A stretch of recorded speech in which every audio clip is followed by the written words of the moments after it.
السلام عليكم ورحمة الله وبركاته. إن الحمد لله نحمده ونستعينه ونستهديه ونستغفره ونتوب إليه ونتوكل عليه ونعوذ بالله من شرور أنفسنا وسيئات أعمالنا.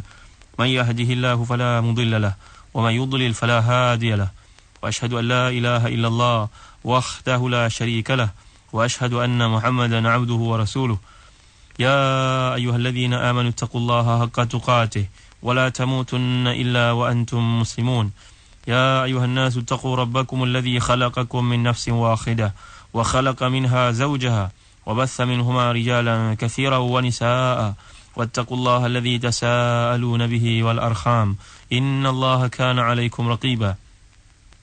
اللهم صل وسلم وبارك على سيدنا محمد وعلى آل سيدنا محمد كما صليت وسلمت وباركت على سيدنا إبراهيم وعلى آل سيدنا إبراهيم في العالمين إنك حميد مجيد. أما بعد. Saudara penerbit Ustaz Mahdi Syahrudin, sidang pendengar yang dirahmati dan dikasihi Allah sekalian. Kita sedang memfokuskan perbincangan pada ayat 22 dan 23 tentang kisah bagaimana setengah ulama mufassirin yatajarrauna.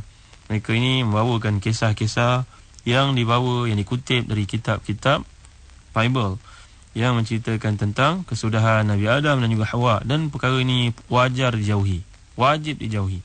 Jangan dikemukakan peristiwa-peristiwa seperti ini dan kemudian kita menganggapnya sebahagian daripada Islam.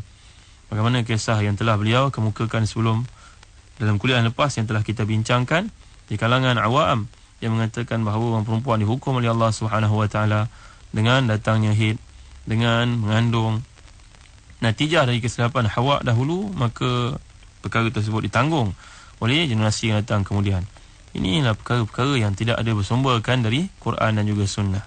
Yang kita fahami dari sudut hadis sahihnya, seorang perempuan yang mengandung, yang sabar di atas kesusahan melahirkan anak, ya, ini semua tanda-tanda pengampunan dosa dari Allah Subhanahu Wa Taala. Amat berbeza daripada fahaman yang dikemukakan dalam kitab-kitab selain dari Al-Quranul Karim yang telah pun dipinda, yang telah pun diubah sesuai mengikut selera dan nafsu mereka sebelum dari kita. Sidang pendengar sekalian, firman Allah Subhanahu Wa Taala ayat ke-22, ada beberapa lagi mutiara yang boleh kita bincangkan, yang boleh kita fokuskan. A'udzubillahi minasyaitanir rajim. Fadallahuma bighurur falamma dhaqa asy-syajarata badat lahumā sawātuhumā wa tafiqā yakhsifāni 'alayhimā min waraqil jannah wa nādāhumā rabbuhumā alam anhakumā an tilkumā asy-syajarah wa aqul lakumā inasy-syaitāna lakumā 'aduwwun mubīn.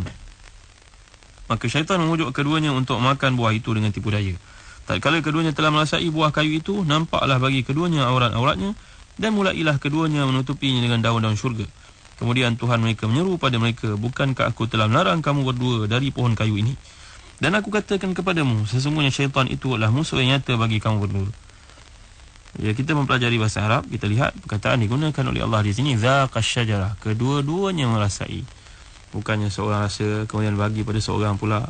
Ini adalah tafsiran yang melebihi had yang sepatutnya, yang dikutip, yang telah kita bincangkan sebelumnya daripada Bible. Sedang pendengar sekalian, ada satu perkara lagi yang menarik.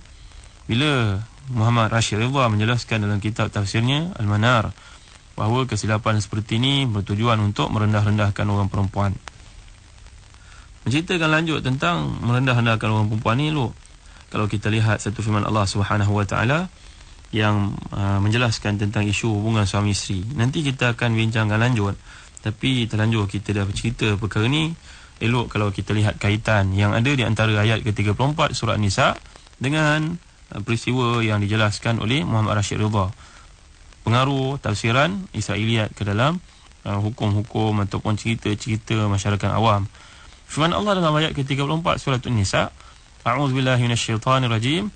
الرجال قوامون على النساء بما فضل الله بعضهم على بعض وبما أنفقوا من أموالهم فالصالحات قانتات حافظات للغيب ما حفظ الله واللاتي تخافون نشوزهن فعظوهن واهجروهن في المضاجع واضربوهن فإن أطعنكم فلا تبغوا عليهن السبيل إن الله كان عليا كبيرا.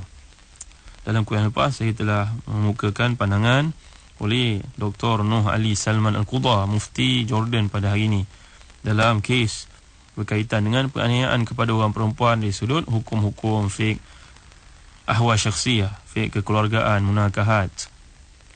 Dalam ayat ke-34 surat Nisa ini, firman Allah maksudnya kaum lelaki adalah pemimpin dan pengawal yang bertanggungjawab terhadap golongan perempuan. Oleh kerana Allah telah melebihkan orang-orang lelaki dengan beberapa keistimewaan atas orang perempuan.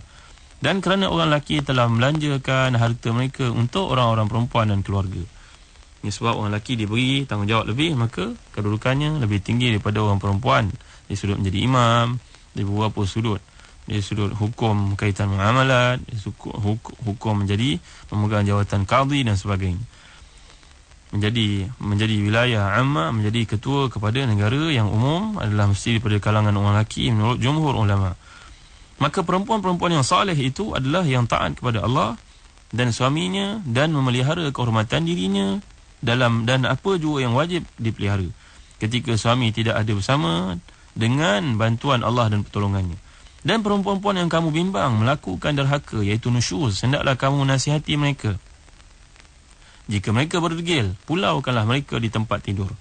Dan jika mereka masih berdegil, pukullah mereka dengan pukulan yang ringan yang bertujuan mengajarnya.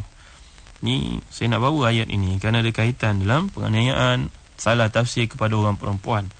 Ini adalah dari kitab Lam Tarib Syamsuna Ba'ad oleh Profesor Dr. Sheikh Nuh Ali Salman Al-Qudha. Kata beliau, kalau kita lihat dari sudut bahasa Arab, al-wa'z yang disuruh oleh Allah peringkat pertama di sini, kata Muhammad Ali Sais, seorang yang mentafsir Al-Quran Al-Karim dalam kitab tafsirnya Tafsir Ayatil Ahkam. Ayat Allah di sini fa'idhuhunna. Fa'idhuhunna ni perkataan wa'z. Wa'z ini maknanya memberi nasihat. Memberi nasihat, contohnya seorang suami yang melihat pada isterinya menyedari ada beberapa perkara yang tidak kena, tidak taat, nusyuz, ataupun dalam melakukan maksiat, tidak ingkar pada suruhan, kita beritahu dia peringkat pertama, isteriku, kamu adalah isteri pada saya dan kita kena bertakwa pada Allah, perkara ini tidak boleh yang kau lakukan. Ataupun kalau isteri ni nusyuz tidak mahu taat padanya, beritahu kamu adalah isteriku, kamu kena taat pada saya dalam perkara-perkara makruf dan kena taat pada Allah, sudah tentu lebih utama. Yang kedua perkataan hijrah, fahjuruhunna.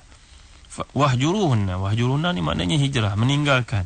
Yang maksud di sini kinayah, meninggalkan, kata Ibn Abbas, meninggalkan melakukan hubungan suami isteri dengan mereka. Jima, maknanya tinggalkan di tempat tidur. Tapi di luar, kalau keluar bersama dengan anak-anak, itu tidak dituntut untuk kita tinggalkan dia. Umpamanya kita nak keluar, nak pergi berjalan raya, tinggalkan dia, kamu naik kereta lain, saya naik kereta lain. Bukan begitu. Pemelawan yang masukkan di sini suruh fake, tinggalkan di tempat tidur. Barangkali isteri tidur atas katil, saudara tidur di bawah katil, ataupun tidur di bilik lain tanpa pengetahuan anak-anak. Yang ketiga dalam ayat Allah SWT di sini, wadribuhunna, dan pukullah mereka. Ini pukul, buat pukul seronok orang mendengar. Bahkan sahabat-sahabat Nabi pun seronok dengar ayat ini. Bila turun ayat ini, tuan-tuan sekalian, menurut satu pandangan dari Ibn Abbas, pada keesokan harinya 70 orang wanita dari kalangan Ansar dan juga Muhajirin datang jumpa Nabi. 70 orang jumpa mengadu pada Nabi. Nabi jadi hakim, jadi pemerintah, jadi presiden negara Madinah. Mereka datang jumpa Nabi, mengadu pada Nabi. 70 orang dipukul oleh suami mereka bila turun ayat ini. Oh, senang-senang memukul isteri rupanya. Bukan kita pada dah ini saja, bahkan dalam sahabat lagi pun berlaku perkara seperti ini. Disebut oleh Jassas dalam kitabnya Ahkamul Quran. Sebenarnya tuan-tuan sekalian, kalau kita lihat ada beberapa perkara lah, nanti kita bincangkan lanjut bila sampai pada ayat ini, hubungan suami isteri. Yang pertama, dia sudah memberi nasihat. Apakah nasihat dulu, kemudian datang, pulaukan di tempat tidur, kemudian berpukul. Ini pandangan yang paling tepat sebenarnya. Ini pandangan yang paling tepat berdasarkan amalan Nabi SAW, kata Syekh Imam Muhammad Ali As-Sais dalam kitabnya Tafsir Al-Quran, Tafsir Ayatil Ahkam. Dan kalau sampai ke peringkat pukul sekalipun, dalam anjuran yang dikemukakan oleh para ulama, contohnya Al-Jassas sebut dalam kitabnya Ahkamul Quran, ada beberapa adab nak pukul isteri ini. Nombor satu, masa nak pukul, kena angkat wuduk dahulu. Nombor dua, kena baca Bismillahirrahmanirrahim. Nombor tiga, kena gunakan bahan yang tidak, barang yang tidak menyakitkan. Malahan Ibn Abbas dan juga Ibn Juraij dari Atta' menjelaskan bahawa Nabi menganjurkan supaya pukul dengan kayu sugi. Tuan-tuan tahu tak kayu sugi ni? Miswak ni, siwak ni, panjangnya lebih kurang setengah kaki ataupun berapa cm. Ini yang digunakan untuk memukul isteri. Yang keempat, jangan pukul isteri ini walaupun pukul dengan cara yang kecil begini, benda yang kerdil yang kecil seperti ini pun tak boleh pukul depan orang ramai. Depan anak-anak tak boleh, depan orang ramai lagi tak boleh. Kemudian yang kelima, adabnya mengikut tafsir ayatul ahkam, jangan pukul isteri di kawasan yang mulia. Apa kawasan mulia ni? Muka contohnya. Apatah lagi kalau lempang, tak boleh tuan-tuan sekalian. Ni kena pakai kayu sugi, pukul di tempat yang tidak memalukannya. Tak boleh pukul di badan, kena pukul di anggota yang tidak mulia baginya. Kemudian yang keenam, jangan pukul berturut-turut pada satu tempat. Kata Muhammad Al-Yisais dalam kitabnya Tafsir Ayatul Ahkam, dari pandangan dari Nabi SAW, manusia apa yang dijelaskan oleh Sayyidina Ali radhiyallahu an. Dan tambahan pula Imam Ghazali, kalau pukulan ini perlu dilakukan kepada anak, maka jangan pukul anak itu dahulu, bincang dulu dengan isteri. Apa masalah anak ini, telah diingatkan beberapa kali, barulah boleh pukul. Bincang dulu dengan isteri. Jadi tuan-tuan yang dirahmati dan dikasihi Allah sekalian, sebenarnya isu memukul ni orang Islam pun perlu dikursuskan balik semula.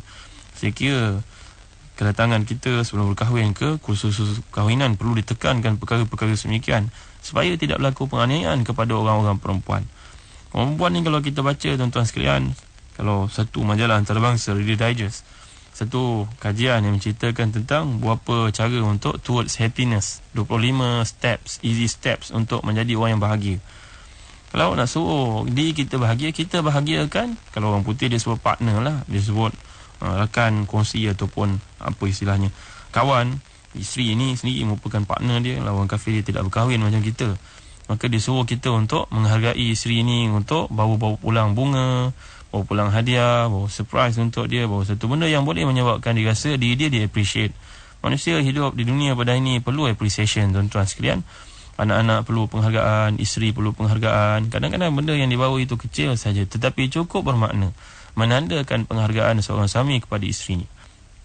Dan suami-suami yang berusaha, yang maju dalam perniagaan, janganlah kedekut untuk bawa isteri pergi ke umrah, untuk bawa isteri pergi ke negara-negara Islam, negara-negara yang satu masa dahulu pernah berlaku berbagai peristiwa yang direkodkan dalam sejarah. Bawa isteri, itu tanda penghargaan kita. Jangan simpan saja duit itu. Duit disimpan, kemudian mati, tak ada siapa yang akan mewarisi. Isteri pun berkahwin baru, ambil duit tu gunakan dengan suami baru. Jadi tuan-tuan yang dirahmati dan dikasihi Allah sekalian, ceritakan tentang perkara ini, saya fikir perlu untuk disampaikan satu wasiat yang Nabi SAW ingatkan kita sebenarnya. Kalau kita lihat dalam satu hadis yang dikemukakan oleh Al-Imam As-Suyuti dalam kitabnya Jam'ul Jawami' dan juga Al-Baihaqi dalam Sunan Al-Kubra. Ini kisah yang pernah disebutkan tadi. Bila turunnya ayat yang sedang kita bincangkan ini, ayat yang berkaitan dengan pukulan ataupun meninggalkan isi tempat tidur, ataupun yang pertama dengan nasihat, ayat 34 surah Nisa ini, maka datanglah pada pagi tersebut satu hadis. Datanglah, kana rijal nuhu an darbin nisa thumma syakuhunna ila Rasulillah sallallahu alaihi wasallam fa khalla bainahum wa baina darbihinna thumma qult laqad tafa al-lailata bi ali Muhammadin sallallahu alaihi wasallam 70 imra'atan kulluhunna kadhuribat. Qala Yahya wa hasibtu an al-Qasim qala thumma qila lahum ba'd wa lan yadriba khiyarukum. Dalam hadis yang dinilai sebagai sahih oleh Al-Albani ini, yang ada dalam kitab Jam'ul Jawami' oleh Imam Suyuti dan juga Sunan Kubra oleh Al-Baihaqi, bila Nabi melarang orang perempuan, melarang suami untuk memukul isteri, turun ayat ini membenarkan pukulan dilakukan. Maka sahabat-sahabat telah memukul isteri-isteri mereka. Sampai pada waktu itu, pada tengah-tengah malam, ada setengah mengatakan waktu pagi subuh, datang 70 orang isteri yang mengadu dipukul oleh suami pada sebelah malam ni. Allah turun ayat ini memberi kelonggaran untuk melakukan pukulan. Sahabat-sahabat dia tak faham dipukul isteri, betul punya pukul. Ini yang datang mengadu pada Nabi. Kata perawi hadis, akhirnya bila Nabi menyampaikan khutbah pada pagi itu, selepas sembahyang subuh, Nabi mengatakan, walan yadriba khiyarukum, orang yang paling baik tidak akan memukul isterinya. Jadi apa yang kita lihat dah, pukul ada adab dia. Pukul dengan kayu sugi, pukul di kawasan yang bukannya kawasan yang mulia, muka tidak boleh pukul, tak boleh berturut-turut, kena baca bismillah, kena ambil wuduk, kena duduk jauh daripada orang lain, tak boleh nampakkan kepada orang lain. Hubungan suami isteri tetap berjalan macam biasa, cuma di belakang anak saja kita memarahi isteri. Ini semua ada tak kita buat? Ini suami-suami ada buat tak agak-agaknya? Jadi kita sedang bincangkan ayat Allah Subhanahu Wa Taala, silap faham, silap tafsir kepada ayat-ayat ini, InsyaAllah nanti ada umur, ada kesempatan kita bincangkan surah An-Nisa. Surah An-Nisa ini satu surah yang penting, yang menyelesaikan banyak masalah umat selepas berlakunya perangan Uhud. Ramai suami yang telah gugur syahid, maka hukum isteri yang tinggal dari sudut faraidnya, dari sudut penjagaan anak-anaknya, insyaAllah perkara ini akan kita bincang. Dari sudut poligaminya, maklumlah bila suami sedang meninggal, isteri ini perlu bantuan, perlu pemerhatian, maka bagi laki-laki yang mampu dibenarkan untuk poligami. Ini kita akan bincangkan dalam surah An-Nisa jika ada umur, ada kesempatan pada waktu lain. Sidang pendengar sekalian, insyaAllah dalam kuliah akan datang kita akan bincangkan ayat 23, 24 dan 25, sekaligus menutup kisah Nabi Adam dalam syurga dan bagaimanakah perbezaan pandangan di antara umat Islam dan juga kaum Nasara terhadap dosa yang dilakukan oleh Nabi Adam. Bagi Allah Subhanahu Wa Taala dalam ayat ke-23 jelas Allah SWT telah menerima taubat yang dikemukakan oleh Nabi Adam, dan dalam perkara ini juga disebut beberapa tempat yang lain, contohnya dalam surah Taha. InsyaAllah kita akan bincangkan perkara ini, bagaimana kesilapan itu berlaku, silap faham oleh orang-orang Yahudi dan Nasara, akibatkan mereka menganggap kedatangan Nabi Isa itu untuk dikrusifikan, menghapuskan dosa orang sebelumnya. Apakah perkara ini berlaku dalam Islam? InsyaAllah perkara ini akan kita bincangkan. Dan sebenarnya tuan-tuan yang dirahmati dan dikasihi Allah sekalian, ada beberapa perkara yang menarik juga yang perlu kita kongsi bersama-sama berkaitan dengan pandangan Ibnu Qayyim al-Jauziyah dalam kitabnya Madarijus Salikin, juga ada kaitan dengan isu ini. Wallahu a'lam, wa sallallahu ala sayyidina Muhammad wa ala alihi wa sahbihi wa baraka wa sallam. Wassalamu alaikum warahmatullahi wabarakatuh.